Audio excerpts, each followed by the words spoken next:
So far we have 106 people. I believe my plan supports around 100, 150 people. We're getting that fixed though. So next meeting we'll be able to, accommodate more people, and you won't have to join so early to secure your spot. Um,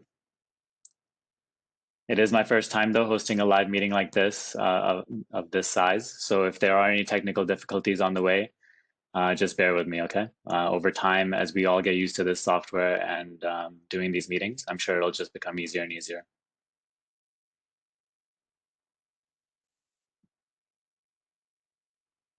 So just a few things before we get started, okay, in regards to the meeting rules. Please keep yourself muted at all times. I do believe that it is locked for you. I don't think you can unmute yourself, but just so that we don't have any interruptions. Later on, when we do get into the Q&A aspect of it, I will manually unmute you, okay?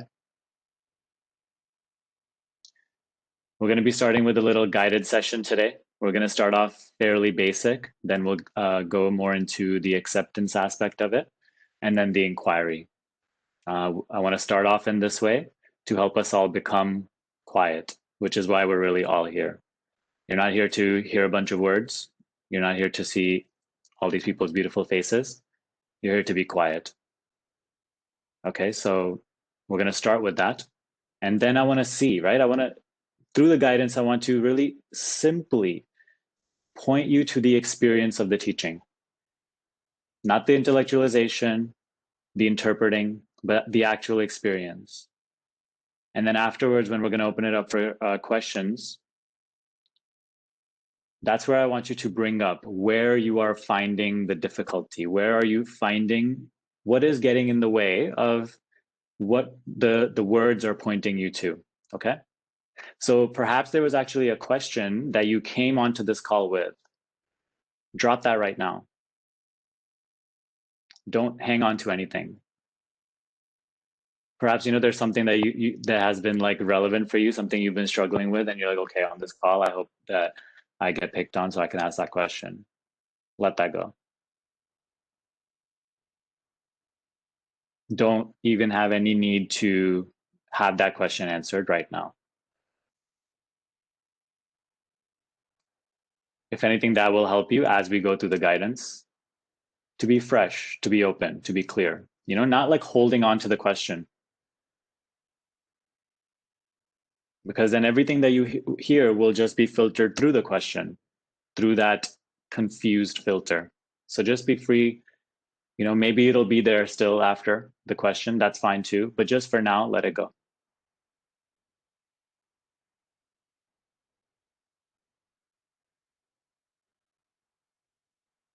So, and lastly, later on, I do have some exciting news for you as well. So I'll share that. So stick around for that, okay?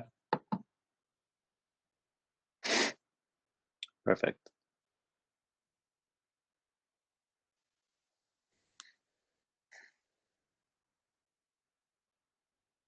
So please close your eyes right now.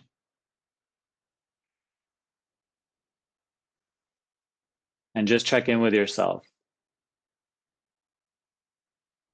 Anytime you sit down for meditation, or even throughout the day, it's very good to just simply check in with yourself. Become aware of the sensations that are present right now.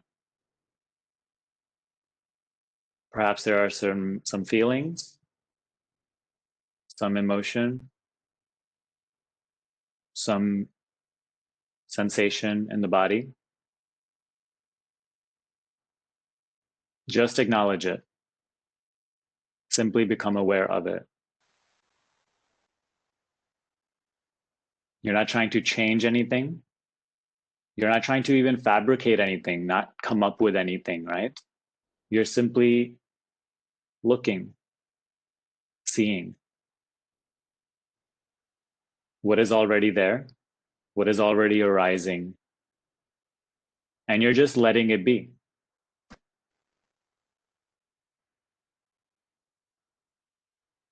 You're having no agenda for it.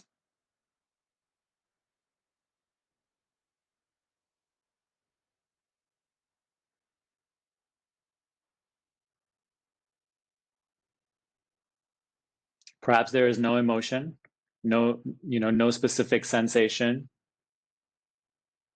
Or perhaps you're claiming that, there's like a numbness, I can't feel. Acknowledge that too. Acknowledge that even the numbness or the lack of feeling is also a perception, which is known, observed. And you're totally letting that be as well. You're not fighting against the numbness or the lack of feeling or whatever feeling is present, whatever sensation is present.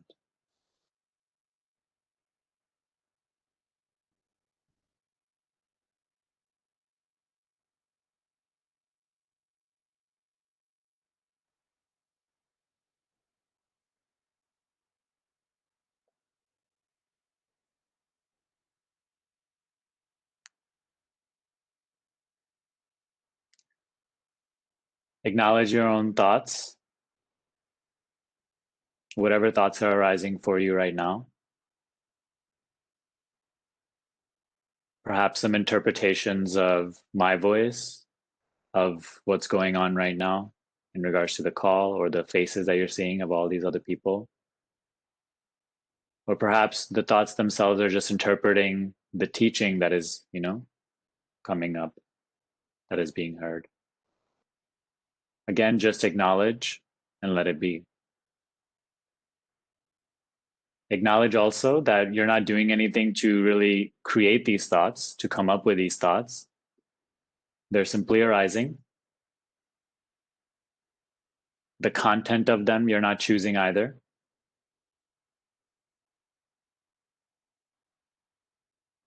Whatever they're projecting, it's all just arising.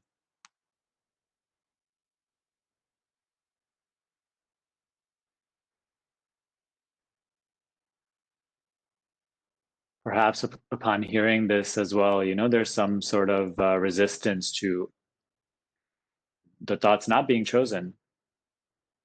Just acknowledging that as well and letting it be.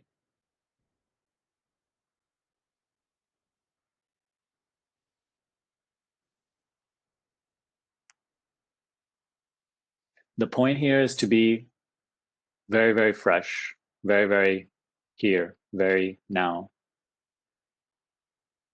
Not clinging on to any projection of the past or from the past, any memory, any concept,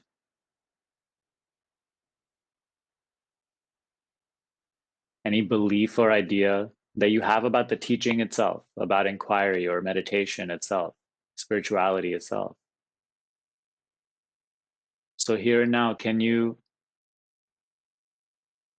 for this moment, just for this moment, let go of your story up until this point,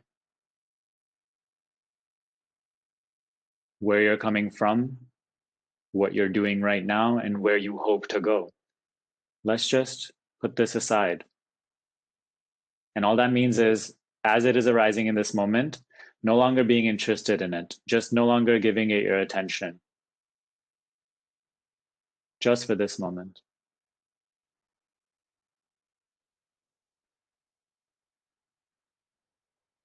Because, with your story, they, along with your story goes all the ideas that you have accumulated about yourself, about the world, about your relationship to the world,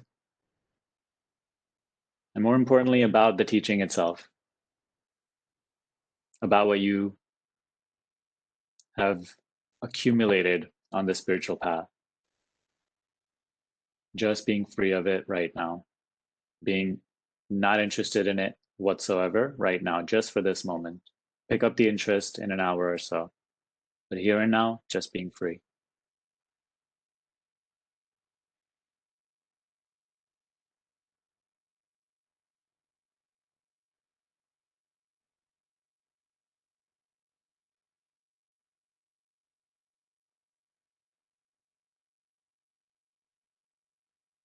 Acknowledge also any expectation that you may have right now.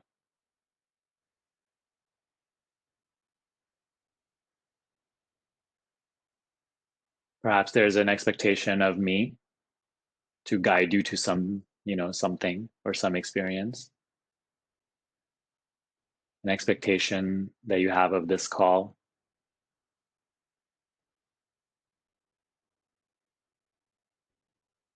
Or some expectation that you have that, like you're going somewhere. This is going to help you get somewhere or get something, become wiser or become more quiet, or just acknowledging whatever your expectation actually was today. The usually your reason for joining. You think you're going to get something out of it. You think you're going to benefit from it in some way, which will help you become a little more perfect or a little more worthy, a little more happy.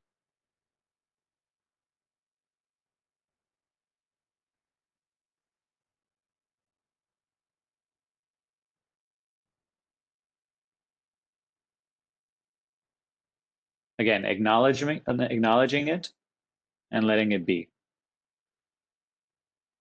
Not judging it, not interpreting it, not creating further projections off of it, just becoming aware of it and letting it be. You see, letting it be is the same thing as letting it go. It's the same effect. It just means that you're no longer feeding it with a sense of reality, a sense of truth, a sense of myself, an active involvement. You're seeing how spontaneously it has arisen. Previously, you were under the impression of its false reality. Now as the moment you become aware of it, it is no longer operating through you unconsciously. The relationship, the link is broken. And now you are as you are. And it just passes. It may remain, but because you're not so actively involved, you're also not bothered by it remaining. It's simply no longer of interest to you, and it's just allowed to be as it is for the time being, and then pass whenever its time comes. So in this way, becoming totally empty of seeking, of memory, of expectation, of interest, of caring.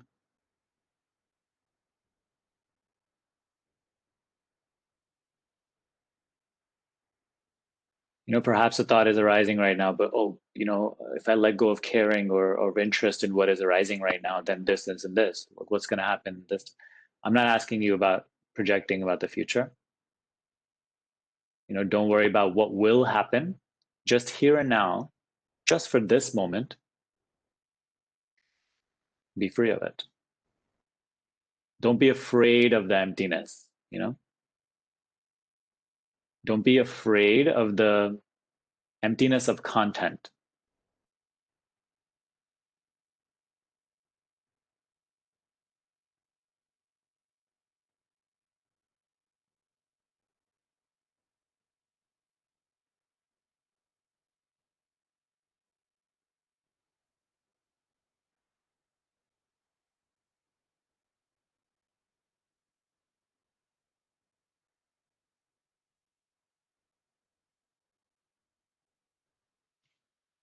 Now you see, in this space where you are allowing what is arising here and now to be as it is, you're no longer in conflict with what is.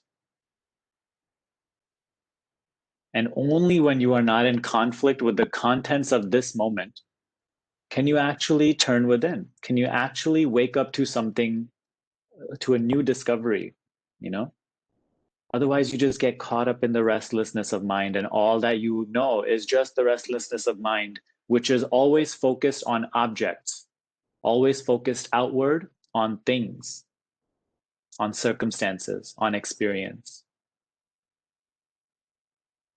And so we quite literally limit ourselves into just that mental loop.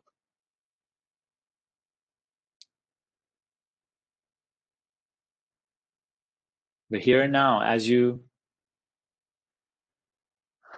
let go of clinging and resisting, let go of past and future,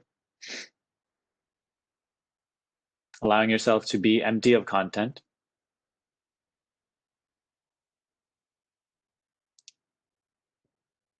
There's simply an allowance of what is to be as it is, and an allowance for you to be as you are.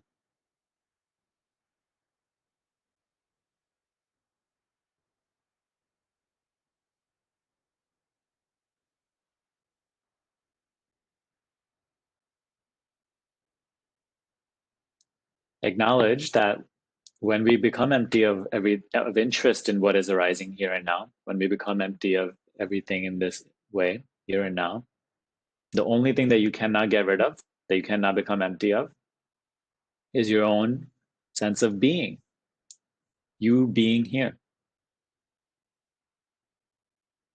this knowing of experience. Even the emptiness, right? There's an awareness of, there's a knowing of, which, by the way, is also just happening. You're not doing anything actively to maintain the knowing.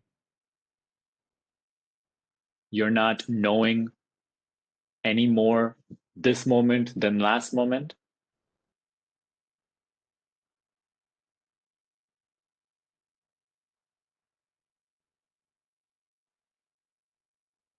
Right? And being empty of past, future, clinging, resisting, interpreting, judging.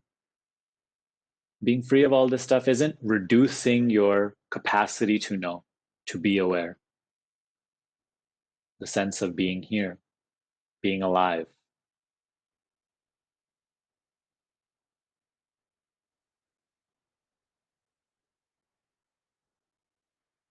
Even when you claim, oh, I was totally unconscious and I was totally unaware. How do I stay in awareness? Recognize that even this quote unquote not staying in awareness is also observed. It's also known. That knowing you are not doing, you're not maintaining, you're not trying to get into and stay. It is already from where you know, is it not? It is already from that deeper essential knowing, awareness, in which even the scattered attention and the mind focused outward in all sorts of ways is also seen, observed.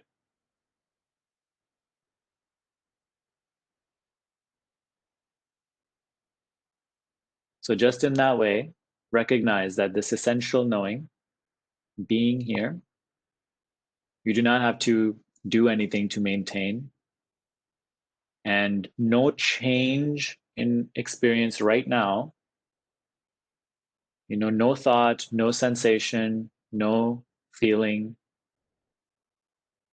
can hinder the knowing itself. It cannot reduce or add on to the knowing itself.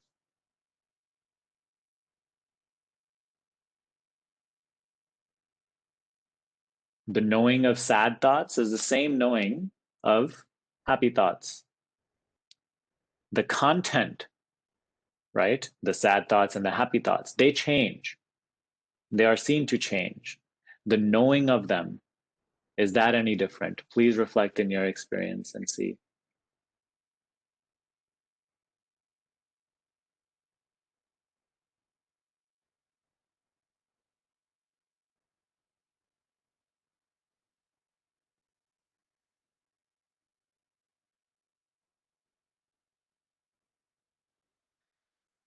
Again, I want to help acknowledge whatever thoughts that are coming up right now that are interpreting, again, the teaching or your ability or inability to practice, to be here, to follow.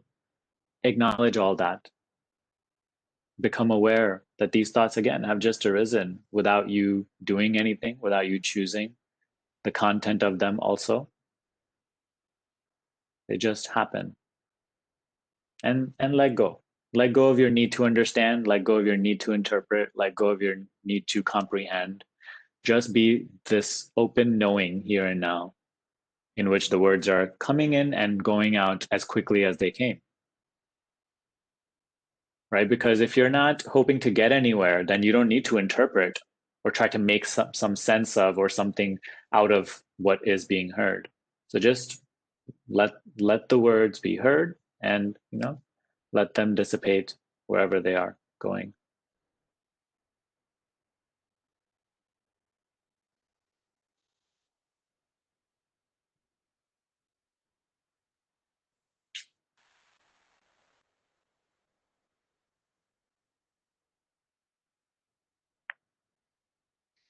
So in this way, when we're not holding on to anything and we're not in conflict with anything in the knowing right now, not 5 minutes from now, not before, just here and now, being in no conflict with anything, being empty of content, letting it be as it is.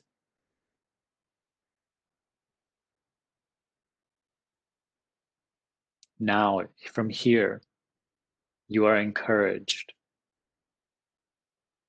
right? Self-inquiry invites you to recognize this simple fact that this knowing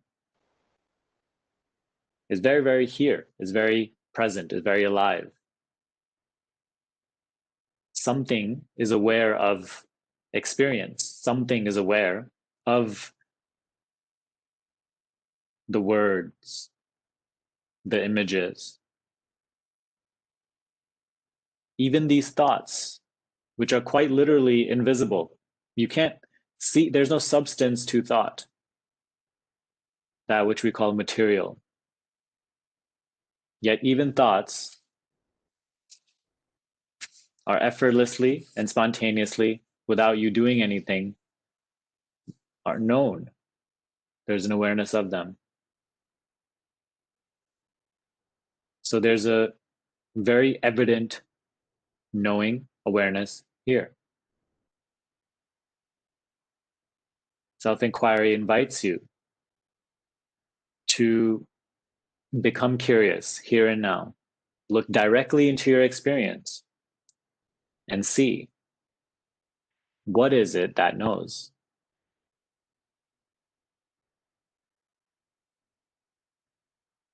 Go to what this question is pointing to. Don't go with your thoughts, because you see, the thoughts will not help you here. Why? Because any thought that you can have that's trying to interpret what knows is also just another thought, which is automatically and spontaneously known. So whatever it says is not the answer. Whatever it says is not relevant. It is simply another thought, an image, a word that there's an awareness of. So what is aware of even this thought which is arising right now? And now, right? Bring the attention to where that question is pointing you to.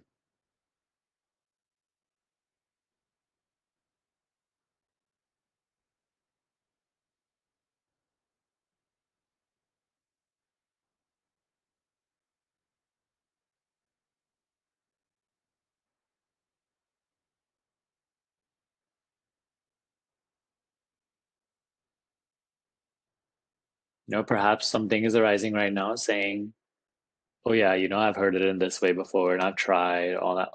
And it's projecting, right? Some story of how this has gone for you in the past, or if this is familiar.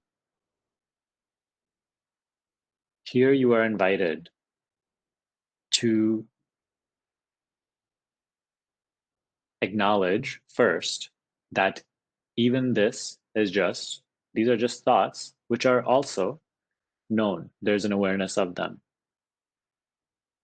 Each time acknowledge this. It may sound repetitive, but you're truly acknowledging the nature of this spontaneous arising. and subsiding. So first acknowledge that even these thoughts that are sort of say, oh yeah, I've heard this before in this video or that video, or I've done this before and it didn't go. Like recognize that what they are saying right now, what they are projecting right now is not at all important or relevant to this practice. We do not care for what these thoughts are saying. So here you're being asked to be more interested, not in the thoughts and the content of them, but instead in the very knowing of them.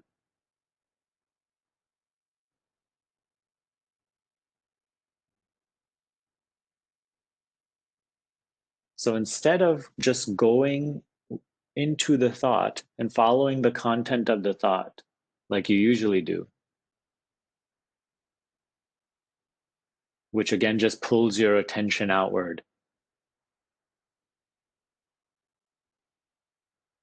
just simply become aware that, again, there's something that knows this, that is aware of this thought. What is it that is aware? This is the only thing that you're curious about right now. Not even so much in a mental way that you're just asking again and again, right? What is aware? Who am I? Like, we're not trying to drive ourselves crazy by mentally asking a question that we have heard is good for us. No. You got to genuinely become curious that here and now, something is aware, something is alive, something knows my experience. My experience, even which I call invisible, the subtle thoughts, the subtle feelings, sensations, which are not physical, which have no material substance to them, but something still registers them so easily. It is so obvious to you that these thoughts are known. So you have got to be genuinely curious here and now. Nothing else matters just for this moment. Your whole life story is on pause. You're being given the license to completely stop caring about your job, your responsibilities, your commitments, just for this moment, being here. And right now, the only thing that is of any interest to you is, what is it that knows, that is aware?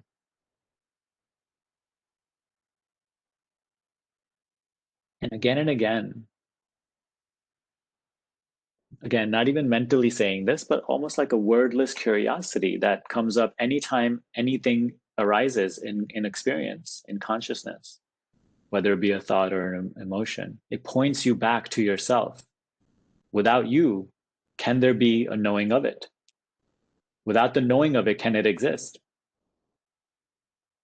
So here and now, acknowledge that there's an awareness of it, and almost like a wordless curiosity that points you back to this, to where the question is pointing you to, right? What is it that knows? What is it that is aware?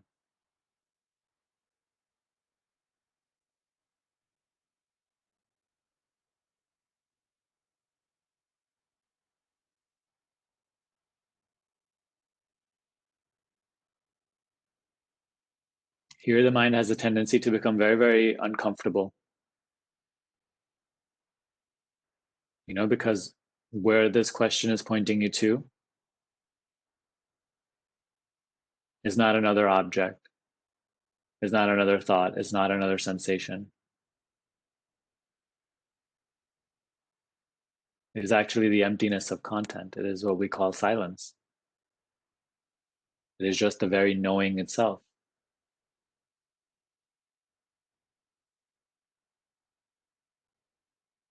So, the mind has a tendency, the moment that you bring your attention to where that question is pointing you to, it becomes even more restless.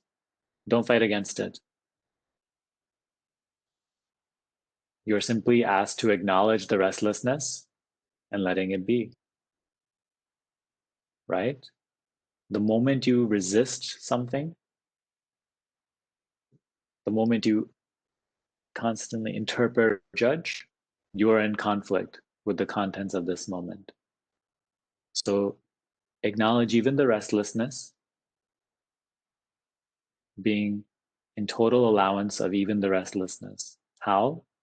By simply acknowledging that there's an awareness of even this and letting that be enough for now. Perhaps that doesn't satisfy something. However, letting that be enough just for now and seeing and being sort of just following, seeing where that sort of, what that develops into. The only thing being interested in right now is what is it that is aware?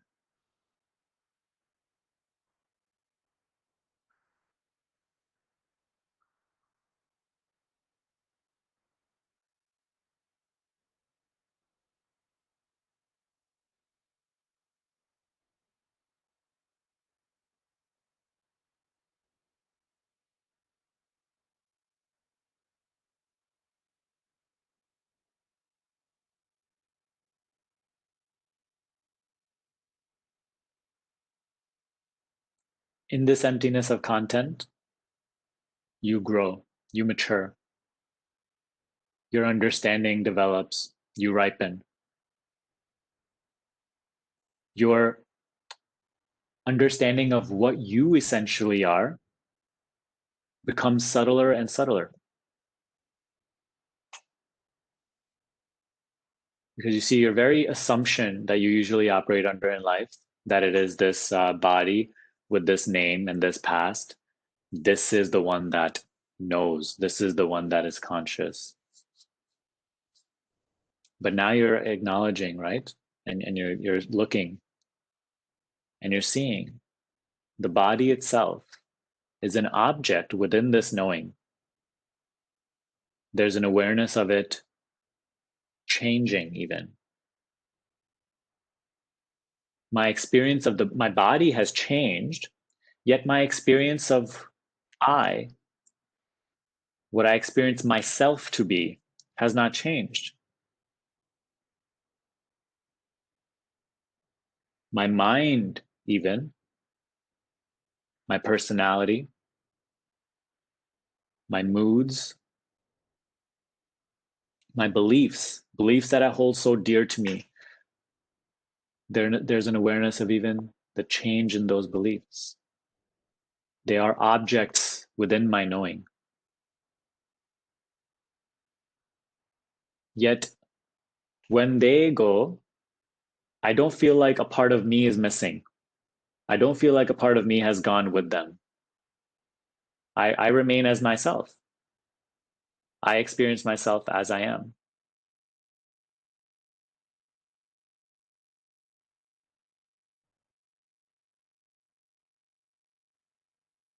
So you're seeing that everything that you usually define yourself as in life and the place from where you have been responding to your life, you're seeing that all these things, right? The body, your own thoughts, the emotions, the story, the persona, the beliefs, they are all objects within this knowing, always changing, always transient.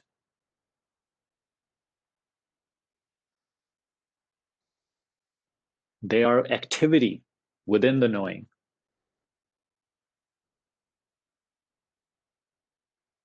And so your understanding of yourself, as you allow yourself, as you allow yourself to sort of dwell in this emptiness of content, to be as you are, naturally, without you doing anything or without you making something happen, naturally your understanding of yourself becomes subtler and subtler. The links and the bonds that you have that sort of keep you attached in identification with the body, with the sensation, with the feeling, the emotion, the thoughts, automatically starts to loosen up a little bit. There's a greater capacity within you to be aware of that which is subtle. So, just through this emptiness of content, many of your own belief systems, many of your own contradictions, many of your own selfish tendencies, your your insecurities, your false ideas, your wrong assumptions, they themselves will start to reveal themselves, become more aware. Previously, because you just maintained in that restlessness, that constant activity, identified with it, you operated from that level. You continue to respond to life from those templates of your existence. However, now, by allowing yourself to go to the very essential aspect of your existence, very essential aspect of your being, your knowing, and dwelling in that emptiness, that silence, without you doing anything, a lot of these things will start to be known because your seeing itself is becoming subtler. Your knowing itself is you're becoming receptive to the subtle realm. You're no longer just fixated on physical objects, but actually you're becoming aware of a whole new realm within yourself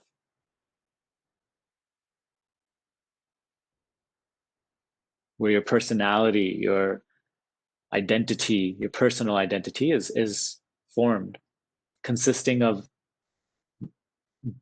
thousands and thousands of beliefs and assumptions and ideas that you have picked up from where you are operating and responding to life from right now,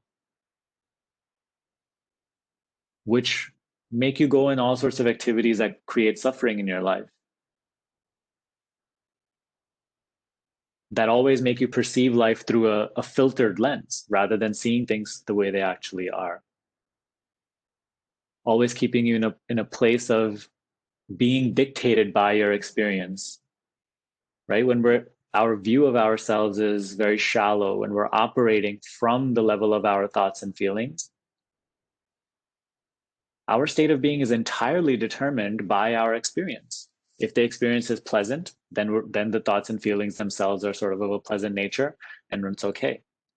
But the moment something in experience changes, the thoughts and feelings and the identity that is comprised out of them is all insecure, fearful, anxious, and it suffers that.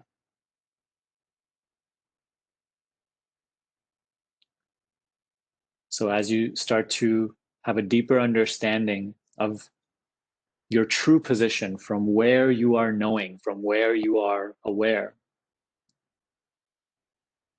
you will naturally start to become free of many of these layers that are right now keeping you in a sort of a mental prison. This automatically makes you more happy, makes you more joyful, makes you more able to live life with greater detachment, not constantly relying on things and people for a sense of security or well being, always chasing a particular type of experience and avoiding another type of experience. You know, it really places you in a position of power, not over other people or over this and that, simply in a position of power over your own experience.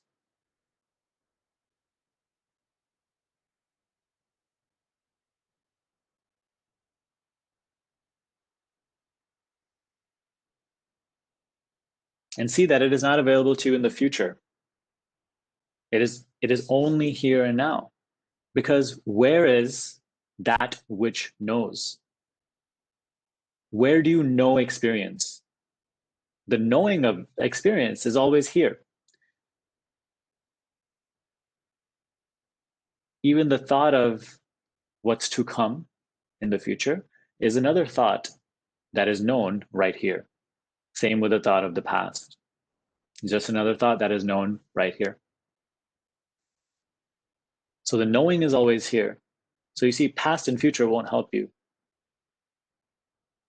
It is not like, oh, if I do this for this long, hopefully one day I will get to this place. Don't wait to know. You know right now. You are aware right now. Simply acknowledge this.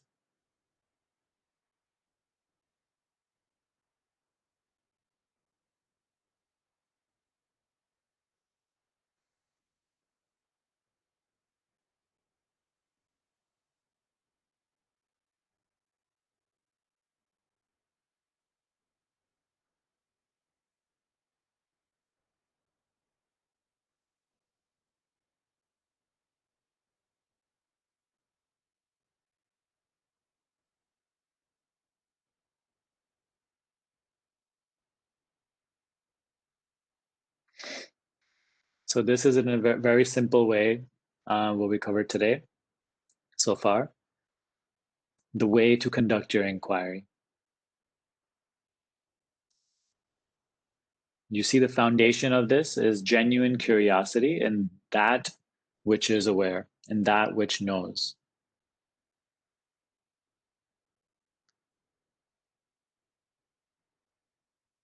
And to really be sort of serious about this or practice this, you have to allow yourself to go through that sort of little bit where you're coming to total allowance and acceptance of just the contents of this moment. Otherwise, you will always just remain in the restlessness of mind and constantly filter things through your own perspective, which is just a mental point of view.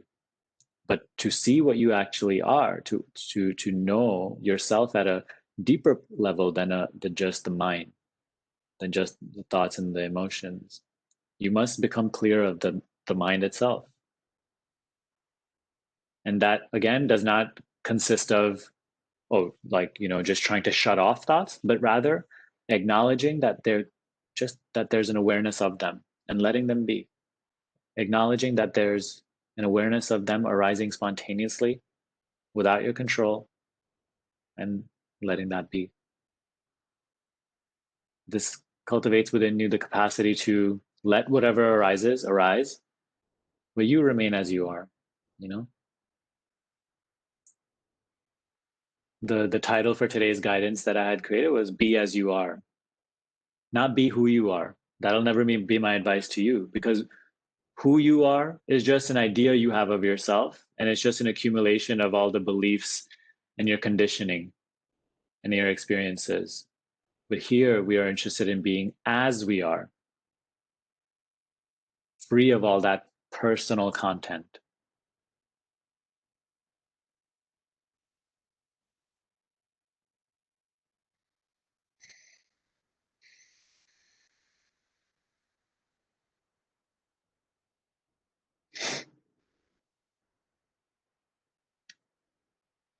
So with that, we'll get into the second part of the call, which is the Q&A.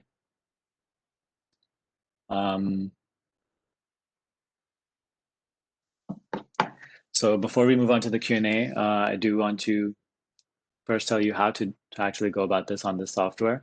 If you hover next to your name, you'll see a raise hand feature. So if you want to actually ask your question out loud, you can raise your hand, and I'll get to you in the order that the questions come. But you can also write your question and submit it in the chat box. Okay, some questions I won't probably get to, but I'll do my best, okay? And I'll try to alternate.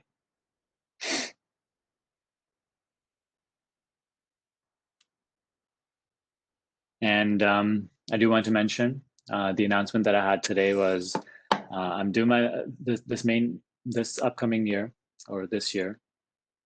My main intention is to make this teaching available to as many people as possible. So we're going to be doing more of these webinars, probably once a month.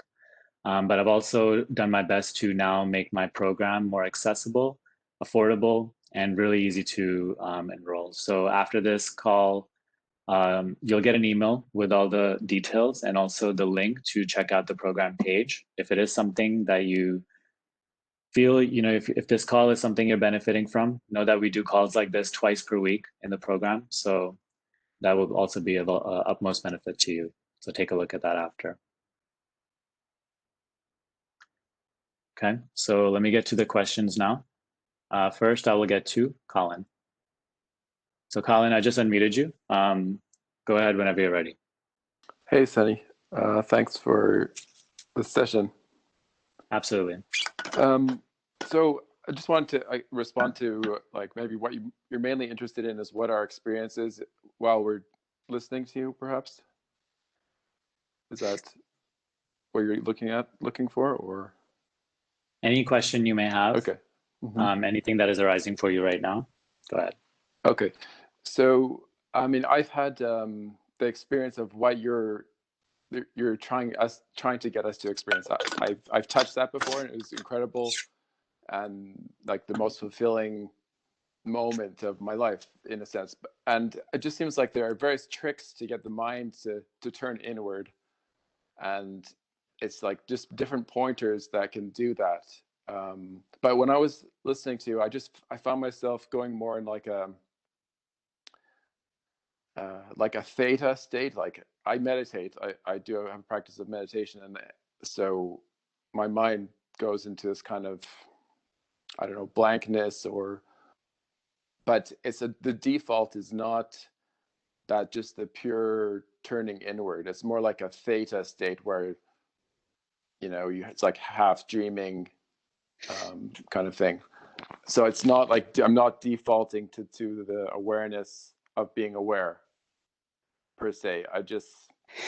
Um, I Mhm. just go into not the typical conscious absorbed with thoughts necessarily.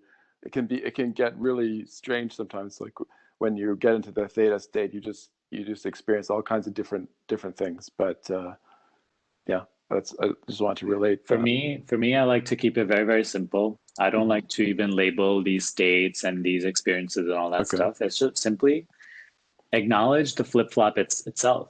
Acknowledge the what the mind calls being in and out of awareness, and continue to again and again acknowledge that there's an awareness of this, that there's a deeper knowing from where you already know, right? Because I'm not coming into your experience and telling you that you weren't aware. You yourself are saying that, oh, I was perhaps in an unconscious state, or I wasn't aware of being aware. This is already known by who? By you. So there's a deeper knowing that is already operating in which this is known. Acknowledge this and simply move on from there. You see, keep it very, very simple and continue to acknowledge that the the theta state or whatever, everything else, right? Anything that is known is Chang experience. No need to interpret it. No need to try to make it something different. The more you see, as effortless as this knowing in which even this is known, to really start to recognize your essential aspect as that knowing, you must come to that very same effortlessness, which includes not interpreting or trying to become or change what is known, not trying to get anywhere. And so acknowledge this, acknowledge a lot of these things arising within you, and even this projection, and totally let it be. Um, it doesn't have to be that way as it goes on. However, give it the room to persist as long as it must. You yourself understanding already that, and through direct insight, not through some assumption, that you are that deepest knowing in which even this is known. So have that conviction and let whatever is known be what it is for however long it must be. And so that will ultimately it will take all the pressure off of you, this thing that's trying to be more aware. And ultimately, in your experience as well, you will see that this will sort of make the seeing Yeah. itself subtler, and the understanding will come more clearer. Okay. It's I guess it's all just about lessening the mental activity and identification, and then who you are is becomes more in your awareness. For me, like sometimes it's just the pointer that's good for me is being non-judgment. Like how kind of what I don't have the infinite intelligence, so why should I judge whatever is happening in a certain way, right? And that has helped me let go of thinking. One thing I will also recommend, invite you to see if you, like, you say, I am making a judgment or not making a judgment. You Right. know, first see that what you're defining yourself as in this statement, I don't have access to infinite intelligence or whatever, right?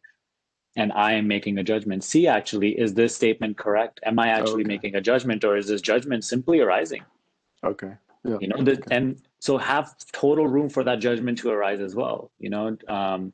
Your job is to simply recognize the spontaneity of what is arising, and the fact that you're not actively choosing every aspect of it and the content of it, and just looking at that.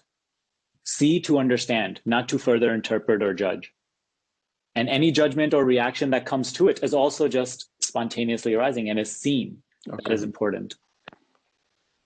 Okay, thanks for that pointer. Absolutely. Mm-hmm.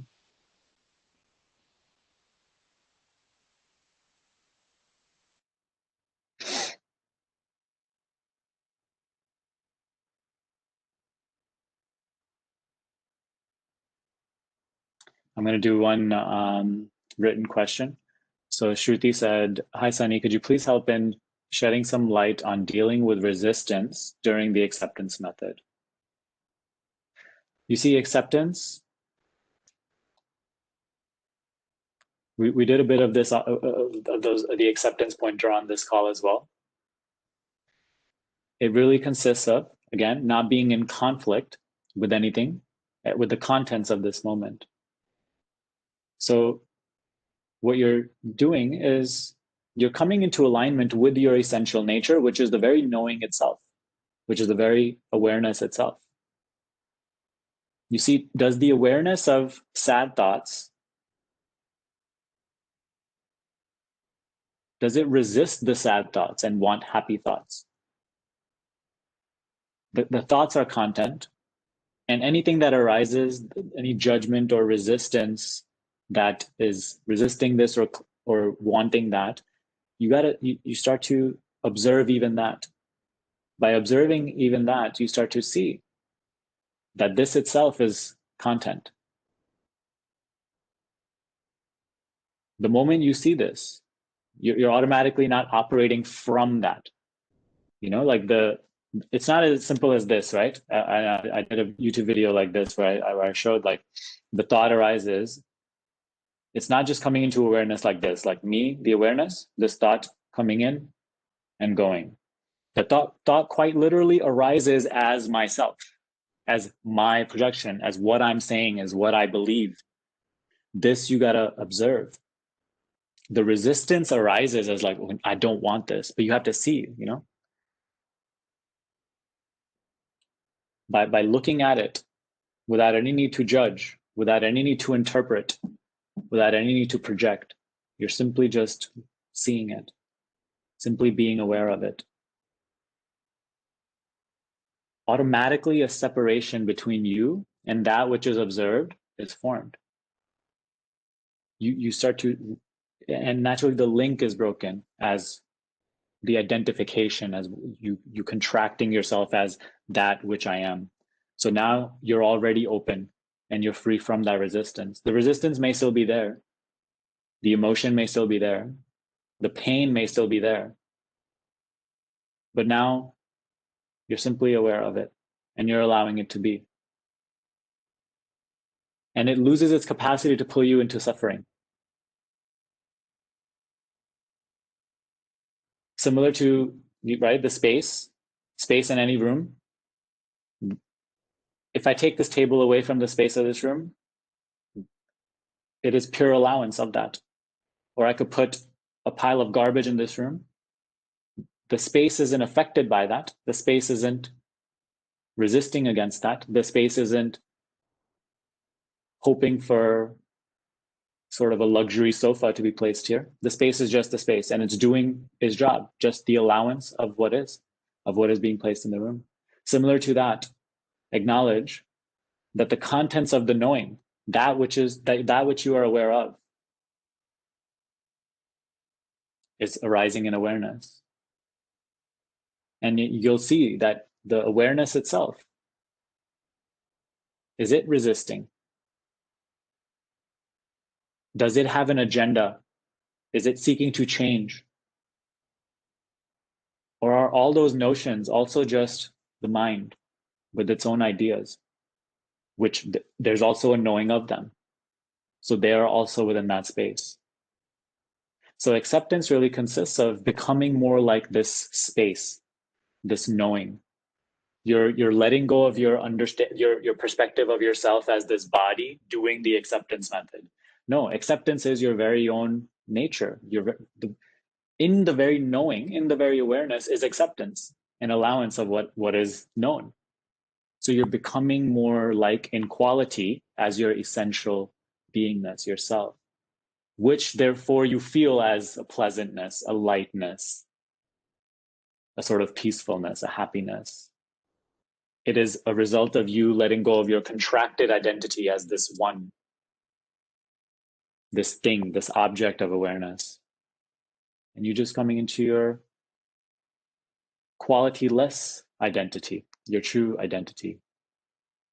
So my answer to that question would be, if there's an emotion, trying to do the acceptance method, and something's resisting that, something's resisting, acknowledge resistance itself. Let even that be. Again, it may sound repetitive, but you will see that it is a beautiful practice and ultimately experience. And you will understand this, the magnitude of this simple little practice, with greater and greater degree as you continue to do so. The experience of the teaching will quite literally open up to you, and then it no longer is repetitive. You start to see that actually what was repetitive was your old way of dealing with things, which is just purely conditional as well. You know how, like, if somebody leaves you, or you lose your job, the automatic response is just what you have been taught how you should respond. It's just like we're like little programmed robots. Like, okay, if this happens, you're told to act this way. If this happens, you're told to act this way.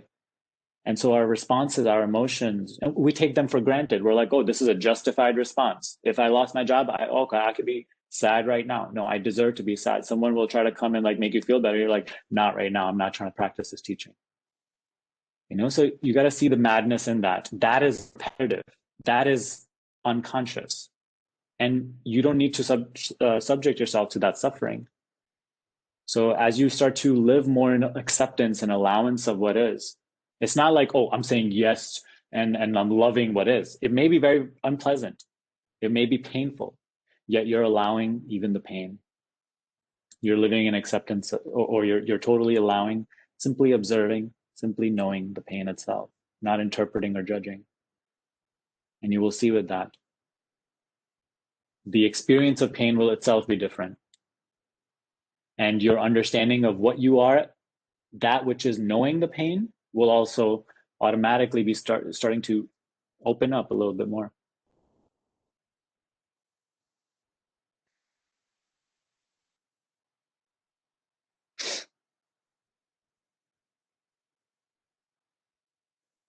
Okay, next I will get to Prashant.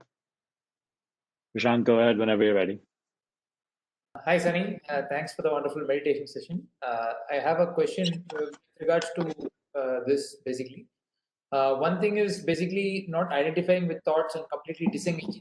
So I remember one of the videos where you talked about letting go, where you experience it within your body, right? So usually any emotion can be felt in your body, right? So I understand I can just be with the thought, and obviously there's no way I can pluck the thought and throw it outside because it's happening within, right? But what if the thought is inducing some kind of a physical pain in your body, right? So how do you let that pain continue to be? Because in that case, it's kind of resisting the entire process of meditation, because you want to move around and you become kind of restless. You get what I'm trying to say? Pain is simply another sensation. It may be severe, but you have to start seeing pain as simply another sensation. And that's what it becomes. That's what it truly is in your conceptless seeing. When you see pain through your filtered concept of pain, automatically there's resistance. Like the moment we even see the word pain, it's like a sort of a negative vibe to it, and something resists it. But see, in your conceptless, idealess seeing, pain is simply a sensation, which is unpleasant, but it is simply a sensation. So if pain is arising, you must observe even that. And in the very observation is the very letting be of it. What doesn't let it be is just your mind that is interpreting the pain, forming judgments about the pain, has its own ideas about the pain, trying to change the pain, make it into something different. That is what you then suffer.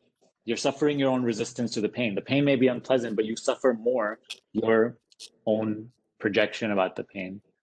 So this is what the acceptance, this is what it is, just clearing the table of mind, having nothing standing between you and the projection of pain, the So, appearance of pain. And you will see, so let me just finish one thing.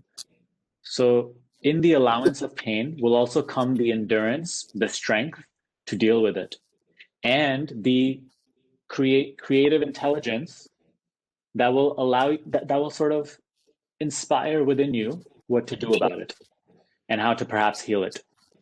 So this is not really as passive as this approach may seem, like we're just letting it be, but you have to see that actually this letting go of a lot of that mental perspective, which usually keeps you in just stuck in your own mental prison.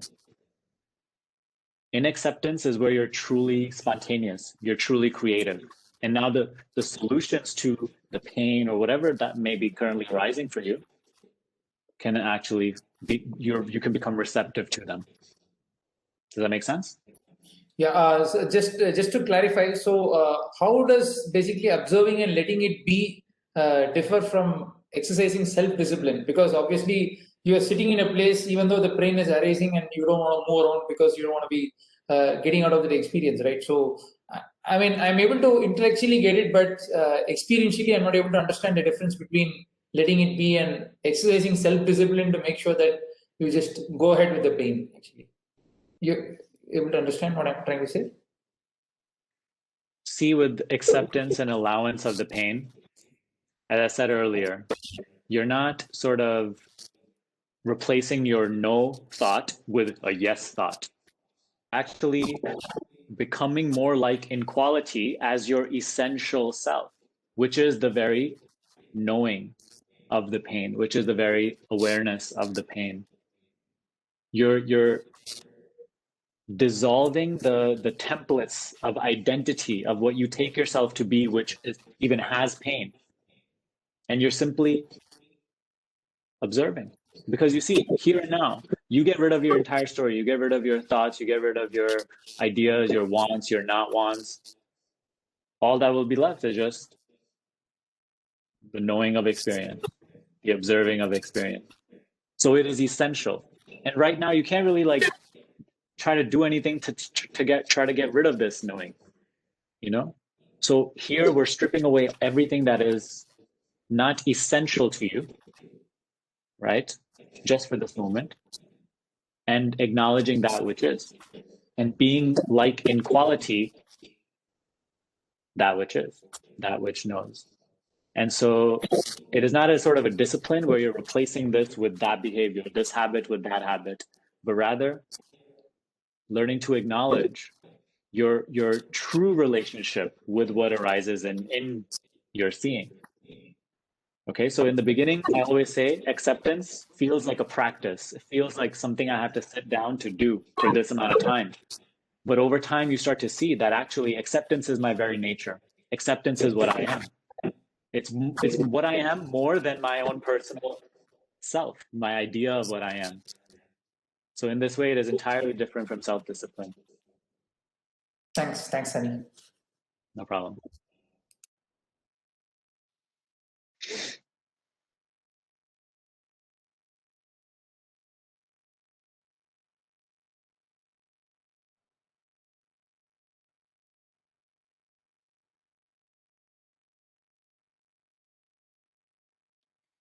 I want to answer a question from Allison. She said, "Do we use our mind? How do we use our mind to live in this world? You know, to live in this world, and the mind itself, right? These aren't things that you have to maintain too much. This only becomes available to you, and you only become receptive to this once you actually start to allow yourself moments to be silent, to be quiet.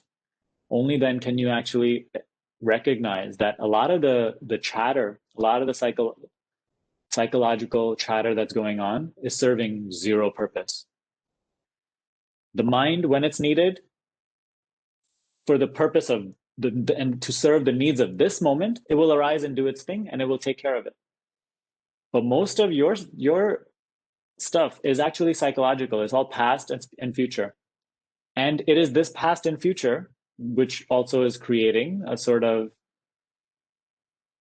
constant layer of judgment, self-judgment, judgment of what arises, resistance, fear. And this is what we suffer. So you'll start to see as you become more quiet, there's also a greater capacity to allow, right, in this moment, the needs of this moment will always be met. And if there's great need to be, active in this moment and do this and like that, you got to trust that spontaneity of life itself. But you got to, as I said earlier, allow yourself moments of silence, quietude, without the mind, in order to really become subtle in your seeing enough to become receptive to this understanding, in order to see this clearly. And then there's also something that doesn't resist mind. Mind is not the villain, it's not the enemy.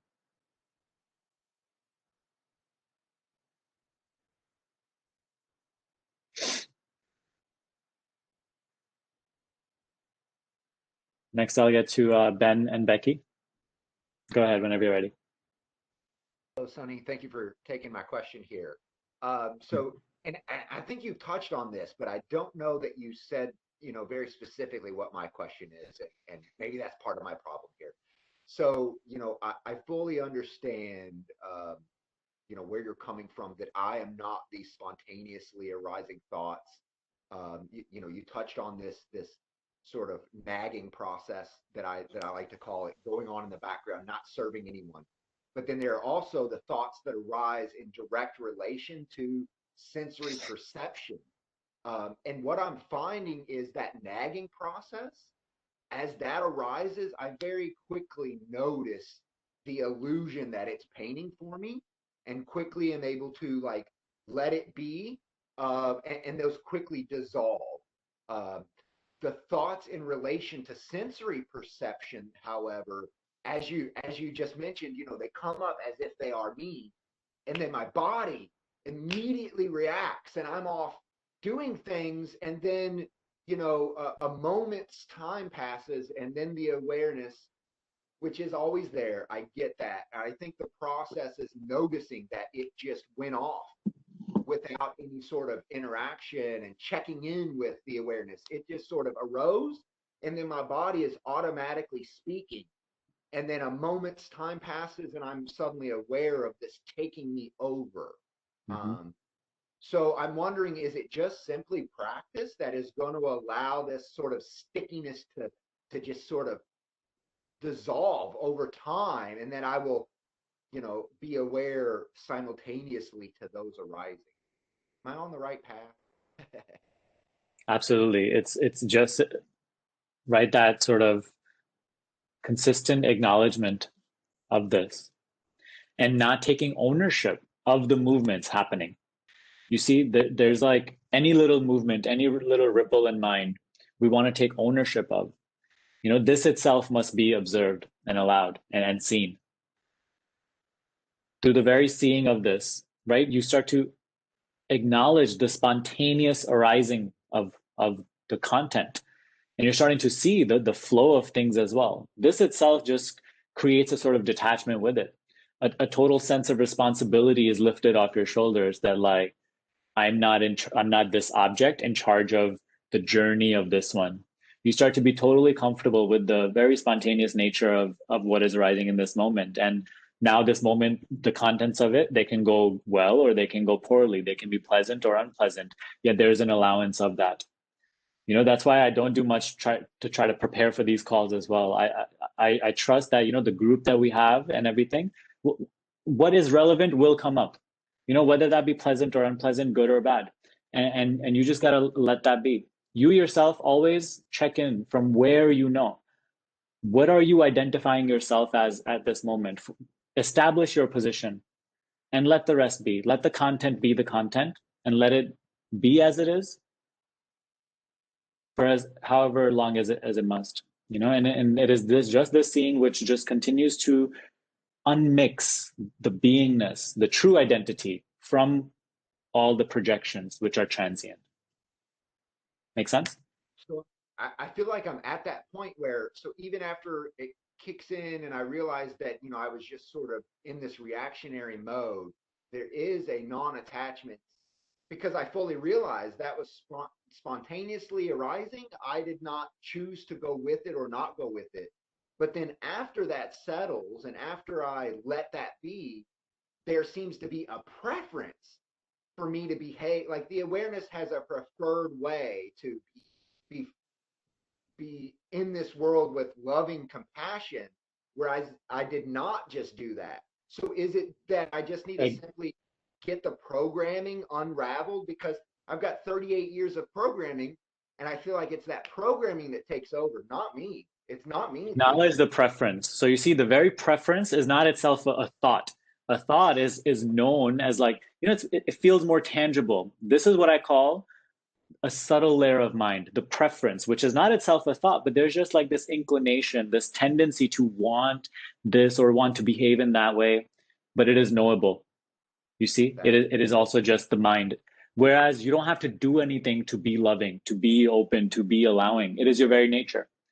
But it is the preference, which is the idea of how you should be or how awareness is, which then keeps you in sort of other behavior, and then makes you judge yourself and the actions and take ownership of the actions when those actions are not in alignment with your idea of how awareness should act. So that is very spontaneous. That is just what arises naturally as you are, more and more establishing your true position, but acknowledge the preference itself, and become aware of this subtle layer of mind, which is not easily known, and see that, like, there's a certain level of, like, this investigation, this inquiry that you have to do to even for something this subtle to be even known.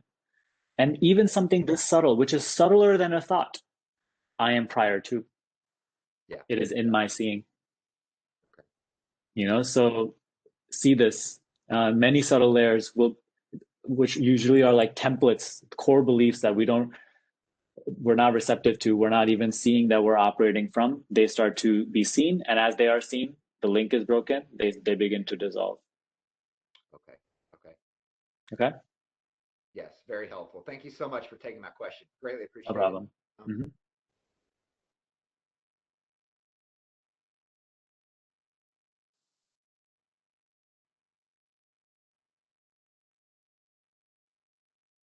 And to anybody asking, yes, there will be a recording of this. I'll post this later. Okay. Let me just catch up on some of the questions in the chat.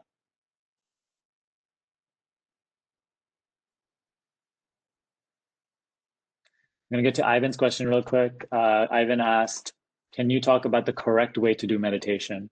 You focus your attention on a single object, breath, sensation in the body, birds chirping, etc. Is it okay to use guided meditations offered by apps such as Headspace? I will say, see what resonates with you. And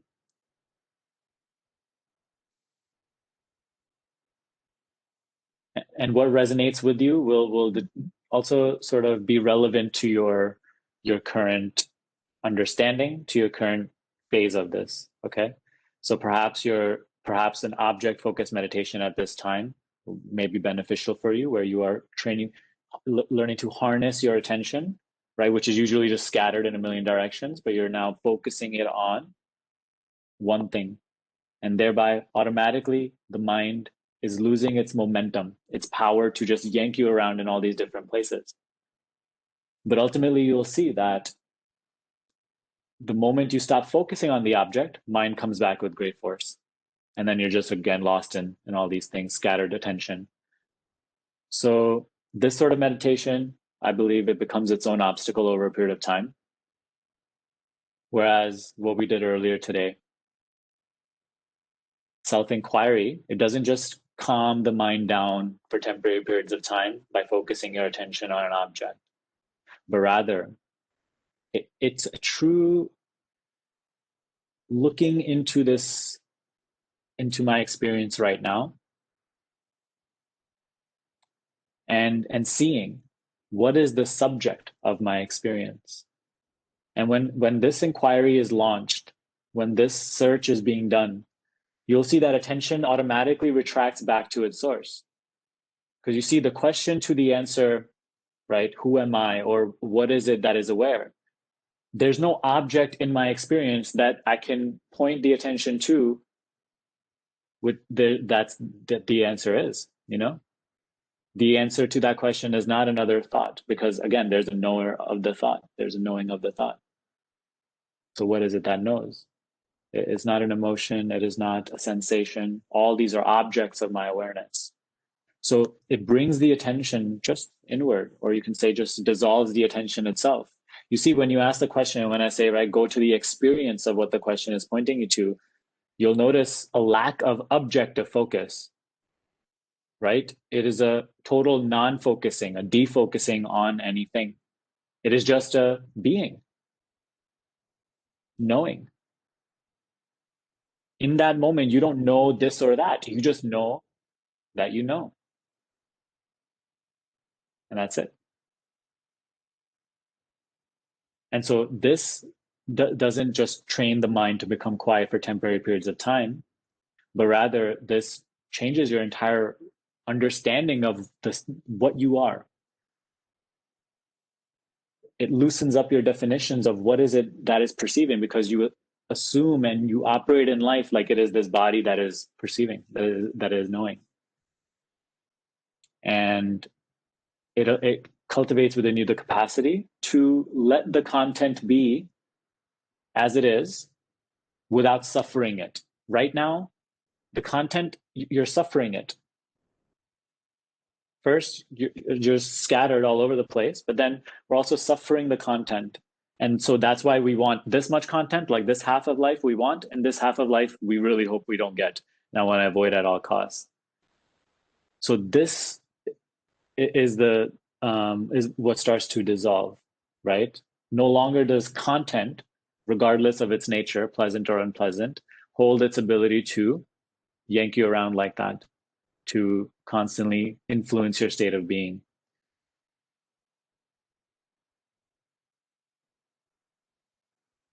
And there's a capacity to not be immersed in the content, allowing the content to be, yet not mistaking myself to be that which I see, to be that which I know. And that is really big there. In immersion, we take ourselves to be that which I know, and we respond from that, right? The body, the bundle of thoughts. Even many experiences in life you identify with,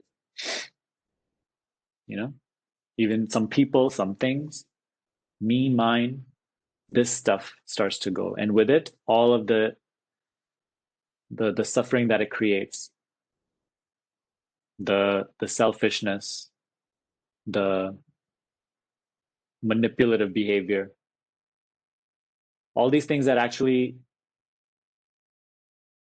make your experience more unpleasant, they start to also, dissolve, because you also become aware of their dysfunction. So this is not even just a meditation to be free of thoughts. This is truly a whole, like you coming to understand yourself and life and the nature of experience.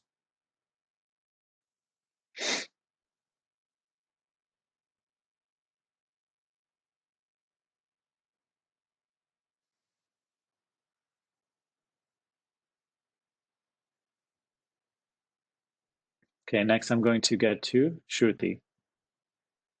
Go ahead, Shruti, whenever you're ready.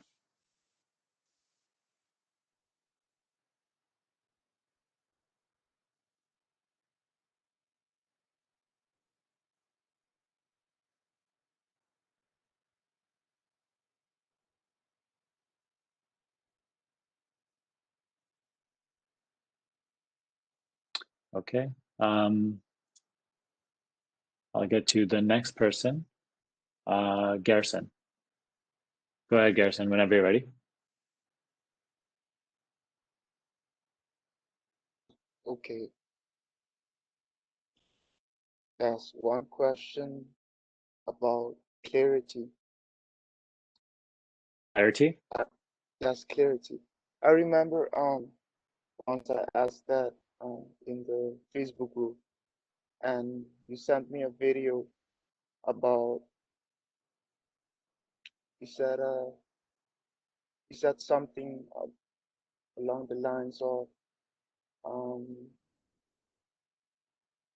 when you get when you get like more silent, you you have like a lot more responsibility in some sort. Like, what do you mean? Like, what does responsibility like? Responsibility in what way? I'm not sure what you're referring to, Garrison. Could you elaborate? Yeah, sure. Try to be Like, just a little quicker so we could also get to others as well. okay. Like, like for for example, um, I want to manifest this or that, or I want more clarity in a decision of my life. And in that certain video, like you said, like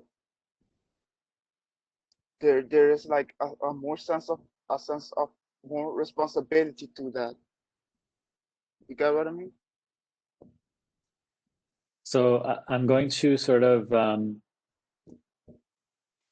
assume, I'm going to try to remember a little bit about what we were talking about. But when I talk about the greater sense of responsibility that often comes with doing this sort of inquiry and becoming more quiet, is you will see that as you become aware of a lot of your own mind's contradictions and a lot of like the lower nature of mind, you will see these things arising like jealousy and perhaps some hatred, perhaps some selfishness. So as you go through this process, there's a greater sense of responsibility on your end in a way that now, as experience changes, naturally you will be brought these sorts of situations where you don't necessarily know how to act, and sometimes it'll be difficult. And in those situations, you're going to have to act with your greater understanding.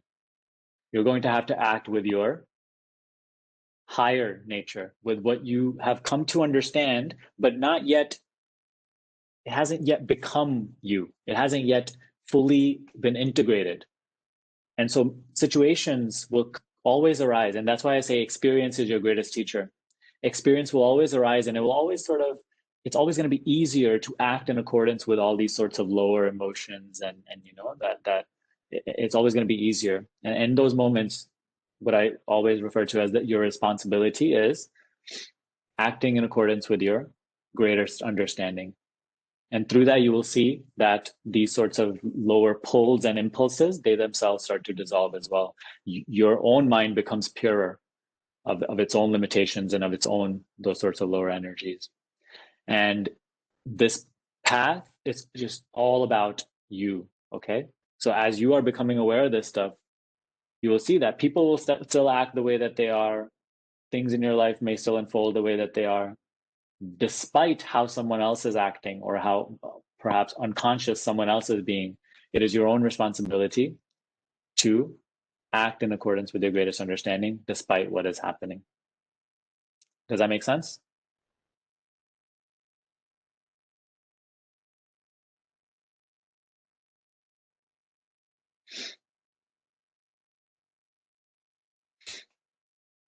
Okay, very good to hear.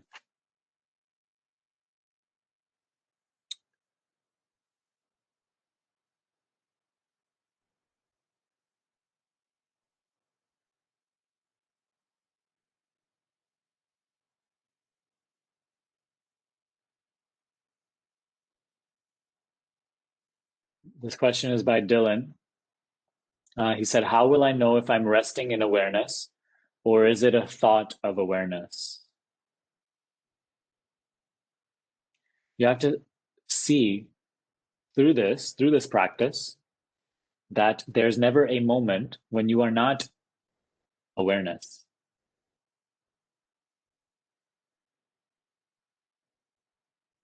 the very knowing, the very seeing, in which the thought appears. There's never a moment that you are not that.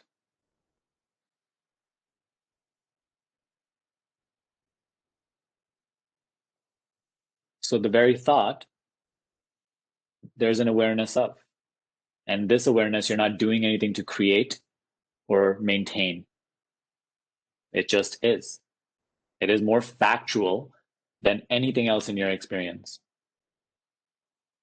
Everything else in your experience just constantly changes, comes, goes, becomes this and that.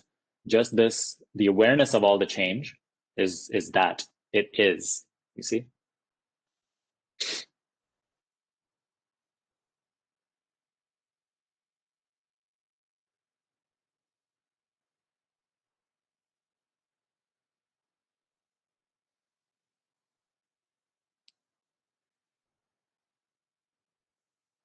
Next, I'm going to get to Ruth. Ruth, go ahead whenever you're ready.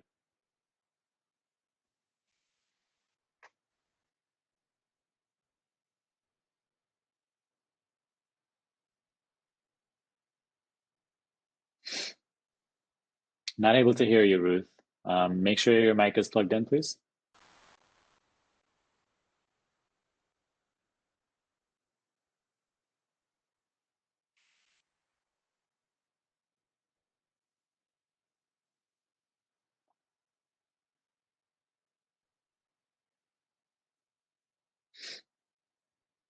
Okay, I'm going to get to the next person for now, Ruth. I'm not able to hear you. I apologize. And I'll try to circle back around to you. The next person is Rez. Rez, go ahead whenever you're ready. Sonny, can you hear me? Yes, I can hear you. Okay, good. Well, Happy New Year to everybody and yourself. It's great to see you. Happy New Year, yeah. Yeah, so just a quick little, you might have touched on this already, but there seems to be sometimes a disconnect in my life with and when I'm actually doing it as opposed to when I bring it into real life. I don't mean real life, I mean, life outside of meditation. And so I was just wondering if you have any any kind of protocols other than shining awareness on what you're doing in life.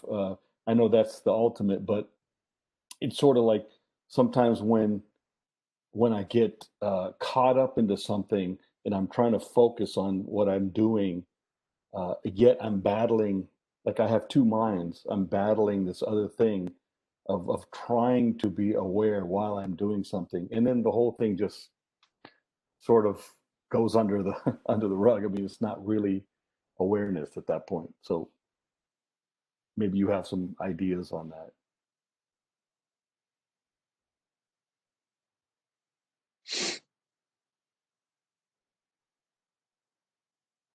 See that, you know how you earlier you said, I understand it's the ultimate, yet is there something else? So see that which is seeking something else, because as it is the ultimate and the only thing that actually matters, it is also the most potent, that which truly matters the most. Yet within this, because the mind is restless and it wants this and that, it wants this technique and that, it wants to influence some sort of result, it wants to get somewhere. So it's always on the hunt for something new. It's always on the hunt for something different. Just let that go. Like sticking with what actually works is, you will see that like it reveals itself to you in different levels. When we let go of this tendency to try to hop onto this and that and this and that, and okay, so if this sort of teaching is coming into your experience, there's a readiness for it, there's a true ripeness for it. And so you have to really start to see it through, because oftentimes its simplicity makes us feel like, oh, it's not enough in a certain way, or there's perhaps a supplement that I can add on to this. Just stick with the main pointer, because the main pointer, although it may not feel like much in the beginning, it reveals its infinite depth to you the more you sort of really devote yourself to it. I always say to everybody that I work with, and even in in most YouTube videos, truly give yourself to the teaching. Care more for like that, make that your main adventure almost. Like everything in your life comes secondary, all your endeavors, all your personal little things. If this takes the front seat, then genuinely like your entire day will be influenced. The way you go about experience and the way you move in life will be very, very different. And through it, through the devotion to the teaching, it will reveal itself to you more and more. So see that through experience itself. So in a way, we did the guidance today, right? You're starting to see what the main teaching actually is. There's perhaps an even great intellectual understanding of it. Now you even practice, maybe like say twice a day, you sit down, you're quiet for like 20 minutes each. But now throughout your day, you will see your own experience bringing all that is unconscious within you up to the surface. And this is your greatest opportunity. Obviously, action is a part of that, where, as I said to Garrison earlier, there's in whichever situation, do your best to act from your greatest understanding. Always do your best and leave the rest to life itself, and just follow the flow. Live in total acceptance of this moment, not of your day, not of your year, just in this moment. Am I in conflict with anything? Right? Be in acceptance of this moment, allow life to flow. And then the second aspect of this teaching is that curiosity. What is it that knows? What is it that knows even the subtlest of content? And so this is where I say that inquiry will take you into the total emptiness of content, just the knowing itself. And in that we ripen, we gain wisdom, we just become subtler in our self-understanding, and also just in our ability to be receptive to experience in a different way. And then the day-to-day experience, the day-to-day tasks, by the way, you could be doing anything. You could be totally very, very personally successful, or you just like lay around the couch all day. Regardless, the day-to-day experience is now where you go into the fullness of experience.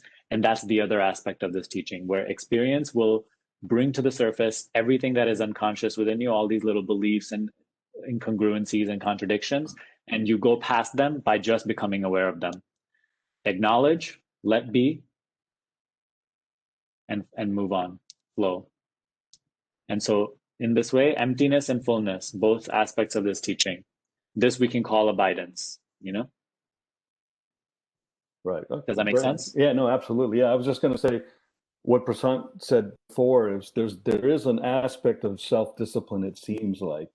Yeah. Although those words are a little bit seem off kilter, but I mean it seems like you really, if you want to go towards this path, the self-discipline aspect sort of needs to be there. And I think there's In a certain way, but what happens is like, I at least in my experience, the more in the whole journey is just driven by interest. Interest is what allows you to be devoted to the teaching, where there's a million other things you could be doing. Interest makes it in a way that it is not discipline. Like there's a true like something is flowing in that direction, in which it doesn't feel like, and this is troublesome or burdensome. So sometimes it feels like that in the beginning, but I do believe that as we devote ourselves to the practice and start to see our own dysfunction and how our previous habitual living is causing a lot of our just suffering that is totally avoidable, through that the interest in the teaching grows. Maybe there's a certain time that you have to give yourself of discipline, but ultimately the interest that you have in the teaching, the genuine curiosity that you have, that is what fuels the rest. And so that also is like a little bit of a grace. It's not like something you can't fake interest. You can't make interest happen. But you got to trust that. The teaching has already come into your life, and that's already a big step. And now, little by little, at whatever pace, let the interest grow, right? Again, don't project a journey. When there's nowhere to get to, there's no need to be patient. And please see that these aren't just like words. We're not trying to sound fancy and fun here. Truly, like what the teaching is pointing you to, right? And especially the way that I started this guidance. Here and now, Be fresh with it. Let go of your experience with what you've accumulated and where you hope to go. In that way, it really leaves you bare, empty, open, here and now. And so it is in that we mature. Great. Thank you so much, man. Yeah, no problem.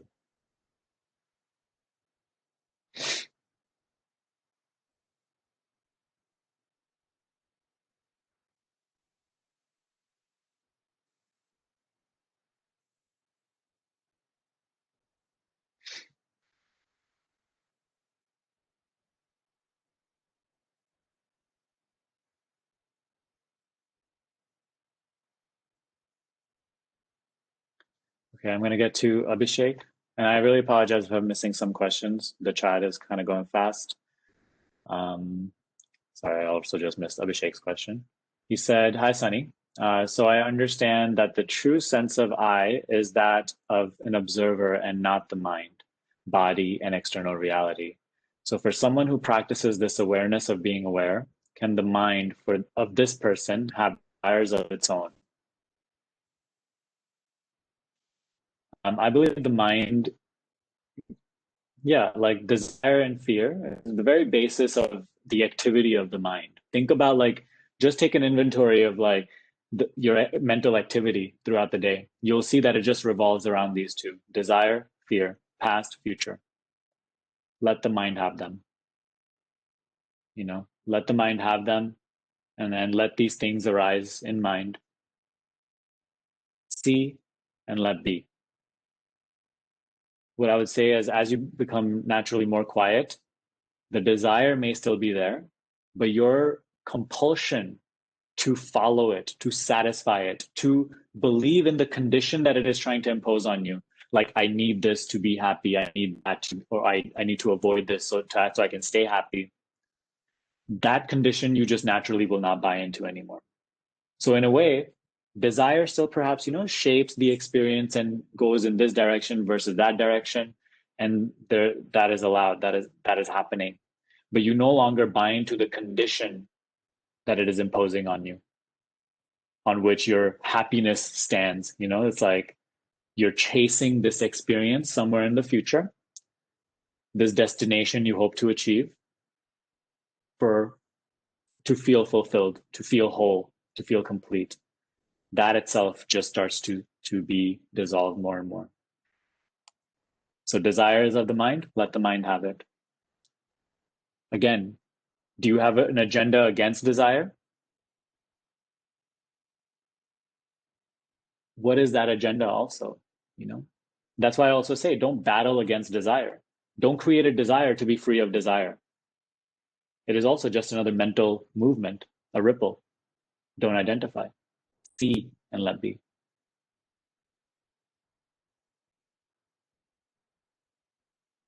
See yourself as the seeing in which a lot of all these temporary projections arise.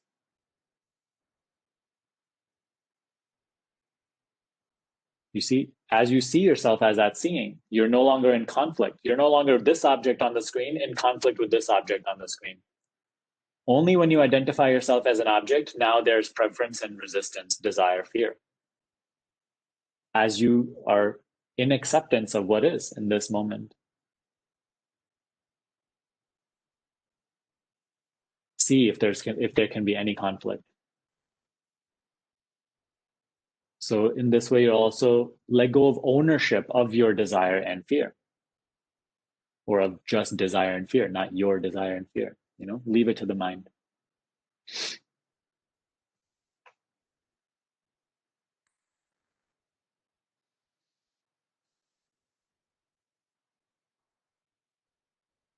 I'm going to get to Ramesh.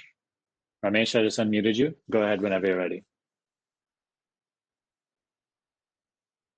Thank you. Can you hear me? Yes, I can hear you. So it's going to most of the questions. Most of the times, one of the challenges which I've seen are the patterns, basically. So in the recent past, I've seen your videos and other things. The patterns. Patterns. The patterns of stuckness with the thoughts and the emotions. So earlier I used to think that was right, but recent past, when one pattern is applied on one, and the same pattern, though it is gone with the person or the incident, but the same pattern is applied to a lot of people and other things. But though how much ever the observance that is going, but there is still some kind of a fear or some emotional thing still arises. So due to that, the presence is completely being occupied with that basically. So though how much ever is trying to force, but that is not happening. So based on your teachings, what I felt was, so be with the same experience as it is the true basically. So allow that to be as it is, though it is an inconvenience or uncomfortability or the stuckness in the body or uh, uh, in a way that is being caused through the mind pattering or the fear, the desires that is really causing it. Though the meditation, other things are helping, but then later I realized that there is something beyond that is basically. So can you put some more light on this? So you said you're experiencing stuckness with what is arising? Exactly, stuckness with the patterns basically. I will give an example of this basically. Okay. Yesterday I was experiencing some issues with my son with his studies basically. So for like a half an hour of studies, he took like a 3 hours or 4 hours. It's a simple thing, but eventually maybe it kind of forces me to explain him, not in a very reactive manner, but some kind of a force in a more compressed and a different manner. Oh, you have to understand certain things. Okay, it is wasting time and energy of people. You have to get more presence of it. But then later I realized, okay, how could I let that be as it is? So after this, maybe the mind started chattering. I could clearly observe that. Oh, before that, the mind was chattering like, oh, okay, this is not happening. Supposed to it is happening. But later, the mind started chattering like, okay, it is not supposed to be. You have to let that go and all this thing. It's like a conflict of the things basically. One time it said something, this one. So how could I avoid these kind of things? With Yeah. this and the So you similar see, pattern is applying in a lot of. yeah. You see what I mean, right? You see, like, okay, we'll go back to the space example. If you fill this up, if this room up with so many objects that it's completely full, you know, the space still is space. Yes. And it is the space that is allowing the objects to be here. But still, the space isn't in any conflict with the objects. So just like that, regardless of all the stuff that is occupying your knowing, your awareness, your knowing is not in any conflict with any of them. Sometimes when we interpret our experience and we wish it would have gone this way, or we hope like in the future that it goes this way, this is how we sometimes then again sort of take a position as this object in the space, wanting this to be that way, this to be that way. That's it. Exactly. So one thing that will free up any pattern is be totally open to how the experience is unfolding. You know, this is the mind automatically thinks this is so risky and this is like, oh my God, you know, I'm not going to strive towards positive action. Then am I just going to act in all these other sorts of ways? But actually, you'll see the opposite. Yeah. Only when you are totally open for this experience to completely go downhill or to go completely uphill, having no expectation of it, wanting nothing necessarily better of it, only then are you in the true spontaneous creativity, which will naturally take care of the perceivables, what happens. And in that way, you will not lose your true position. You will not, again, just fall into identification as an object or a mental notion or a desire or a preference. Yet you will continue to, right? Because to really allow experience to unfold in this way, you must again and again check back in with yourself, at least in the beginning. Over time, it becomes more spontaneous, but at least in the beginning, you must establish your true position as the very seeing. And then see that like this preference to, or this even projection that, okay, how can I do this better next time, or blah, blah, blah. You could have that reflection, but then after that, after you have that sort of reflection and you sort of come to like some idea, totally let go of it. Next time, when you're in that sort of same situation, don't try to practice right behavior. Just be open, right? Just do, just act, right? As is happening. This total allowance of your own behavior and this room that you're giving the situation to unfold as it must is going to be very, very freeing. It will always free up any pattern, any conflict.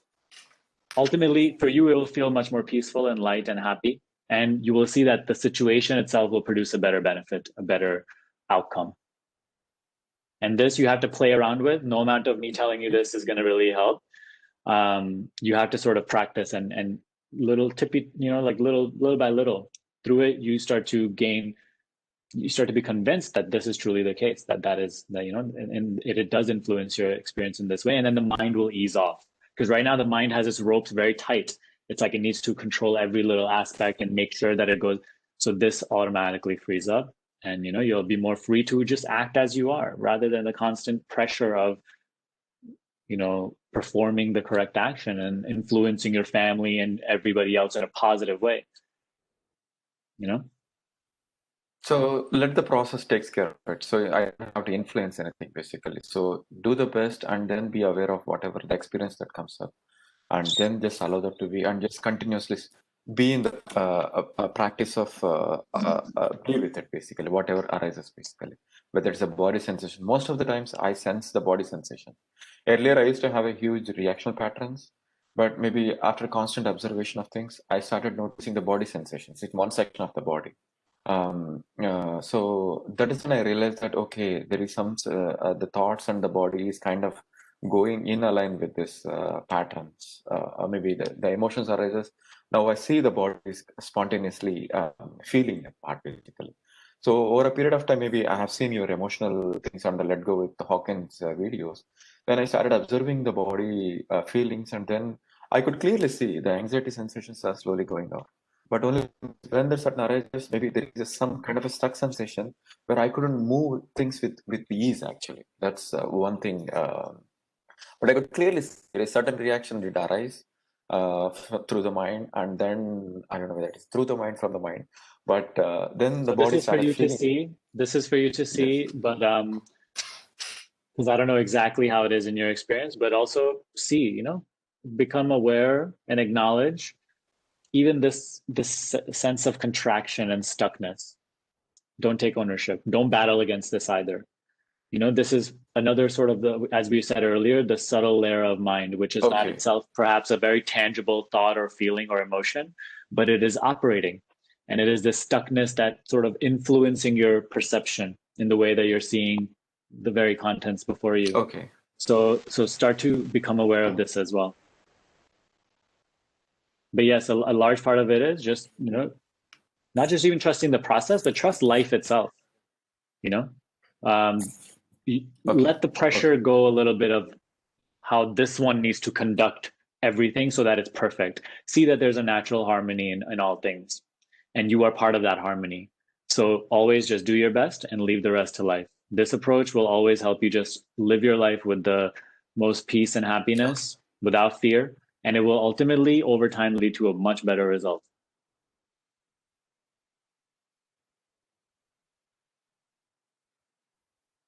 Okay. Very good. So guys, thank you for being here today. It was a lovely time speaking with all of you. I will try to recover some of these questions and make videos out of them. Really enjoyed this first ever live session.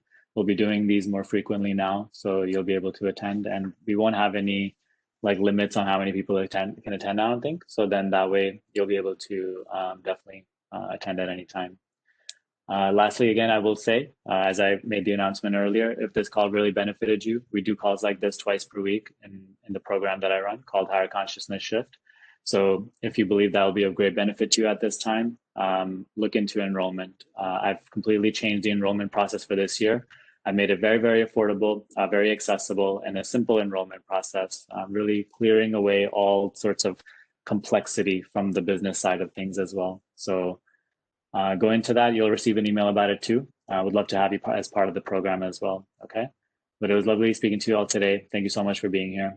I'll see you in tomorrow's video, right? And of course, the next time we also do this call. So thank you again. Everybody have a good rest of your day. Happy New Year. Okay, bye.